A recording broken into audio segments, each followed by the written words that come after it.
kenapa saya susah sekali dapat jodoh?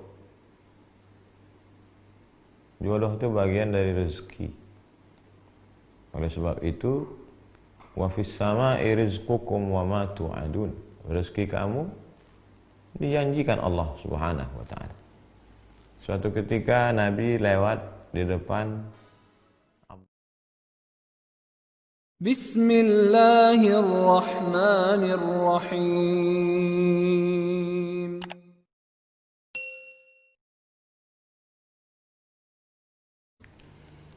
Assalamualaikum warahmatullahi wabarakatuh. Waalaikumsalam warahmatullahi wabarakatuh.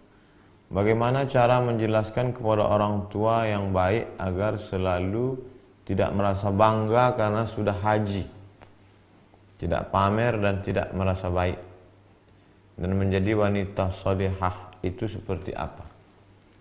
Wahai bapak-bapak, orang tua yang anaknya sudah ngaji, sudah diajarkan di rohisnya, di sekolahnya, di kampusnya tentang tawadu, rendah hati, tiba-tiba setelah dia pulang ke rumah, dia mendapati orang tuanya masih angkuh dan sombong walaupun sudah haji. Maka kita perlu merenungkan apa makna dari ibadah. Semua ibadah dalam Islam itu ada tujuannya. Salat, inna salata tanha anil fahsya wal munkar. Salat mencegah dari keji dan munkar. Puasa, ya ayyuhalladzina amanu kutiba alaikumus shiyam kama kutiba alal ladzina min qablikum la'allakum tattaqun. Tujuan puasa takut. Haji, tujuan haji, faman farada fihi al hajja, siapa yang melaksanakan haji fala rafasa, menjauhi seksual, wala fusuqa, jangan lagi nakal secara yang non seksual, korupsi, termasuk dosa batin, angkuh, sombong, takbur, hasad. Wala jidal, lidahnya tidak kasar. La yadkhulul jannah, tidak masuk surga man kana fi qalbihi, siapa yang dalam hatinya mithqala habbatin min khardalin min kibrin, ada sombong sebesar biji sawi. Mestinya orang yang pulang haji itu justru lebih rendah hati, karena inti dari haji al-hajju arafah. Haji itu wukuf di padang Arafah. Di padang Arafah dia sudah melihat tidak ada orang kaya, tidak ada orang miskin, tidak ada ulama, tidak ada rakyat jelata, tidak ada penguasa, semua pakaiannya sama. Oleh sebab itu, di antara pesan hikmah di balik ibadah haji adalah tidak angkuh dan tidak sombong. Cukup share video ini ke orang tua, sahabat, kawan yang sudah haji tapi justru makin sombong. 2. Menjadi wanita salihah. Yang pertama, al-imanul qawi, imannya mesti kuat. Yang kedua, al-iman al-aqidatul matinah, imannya kuat. Yang kedua, sahihul ibadah, ibadahnya mesti benar. Yang ketiga, al-akhlaqul karimah, berakhlakul karimah. Ada orang sopan, baik, lembut, tapi akidahnya menyimpang, tidak betul. Ada orang rajin ibadah, rajin sedekah, tapi lidahnya kasar, berarti akhlaknya kurang. Seorang baru dikatakan baik kalau cukup 3. Al-aqidatul matinah, akidahnya, tauhidnya benar, la ilaha illallah Muhammadur Rasulullah. Kemudian setelah itu al-ibadatus sahihah, sahihul ibadah, ibadahnya benar menurut tuntunan sunnah Rasulullah sallallahu alaihi wasallam. Yang ketiga, al-akhlaqul karimah, berakhlakul karimah.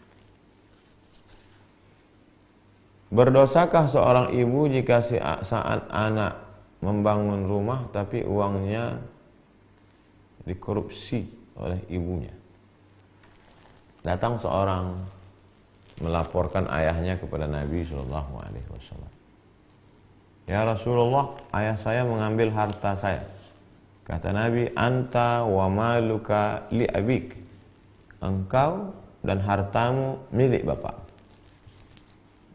Jangankan engkau, jangankan hartamu, engkau, anta wa maluka li abik, engkau dan bapakmu, engkau dan dirimu milik bapak. Nabi sedang mengajarkan bakti seorang anak kepada orang tua. Tapi pun meskipun begitu, tentu ada batas kewajaran. Kira-kira yang wajar itu berapa? Kalau sampai di atas lebih dari kewajaran, tapi jangan gara-gara itu sampai seperti yang kita lihat di pengadilan. Seorang anak menuntut ibu hanya karena sebatang kayu yang dipotong. Oleh sebab itu tidak benar. Jadi dalam hal ini mesti dilihat batas kewajaran. Ibu mengambil uang untuk keperluan dia sehari-hari. Kira-kira batas yang normal, yang wajar itu berapa untuk kebutuhan seorang ibu? Makannya, pakaiannya, dia ambil, baik. Tapi lebih daripada itu, maka mesti diberitahu. Bukan anak yang beritahu, tapi ada orang lain yang ucapannya didengar oleh si ibu. Wallahu a'lam bishawab.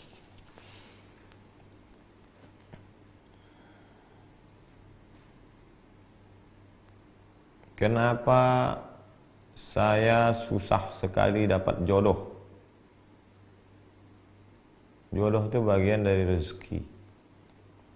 Oleh sebab itu, wa fis sama'i rizqukum wa ma tu'adun. Rezeki kamu dijanjikan Allah Subhanahu wa taala. Suatu ketika Nabi lewat di depan Abdullah ibnu Mas'ud. Ibnu Mas'ud sedang sedih. Kata Nabi, la tukthir hammak. La tukthir hammak. Jangan terlalu risau dengan hidup, wahai Abdullah bin Mas'ud. Ma yuqaddar yakun. Yang sudah ditetapkan Allah untukmu pasti terjadi. Wa ma turzaqu ya'tik. Apa yang sudah ditetapkan Allah menjadi rezekimu pasti datang. Rezekimu lebih tahu di mana engkau berada daripada engkau mengetahui di mana letak rezeki. Oleh sebab itu, disitulah letak keyakinan, disitulah letak iman. Alimtu anna rizqi la ya'khudhuhu ghairi fatuma'anna qalbi. Aku tahu bahwa rezekiku tidak akan mungkin diambil orang lain. Fatuma'anna qalbi, hatiku menjadi tenang. Begitu kata Imam Al-Hasan Al-Basri. Tapi tetap ada ikhtiar dan usaha. Idza sa'alta fas'alillah. Jangan pernah bergantung kepada manusia. Kalau minta sesuatu, mintalah kepada Allah. Idza sa'alta, minta fas'alillah. Wa idza sta'anta, minta tolonglah kepada Allah Subhanahu wa taala. Wallahu a'lam bishawab. Assalamualaikum.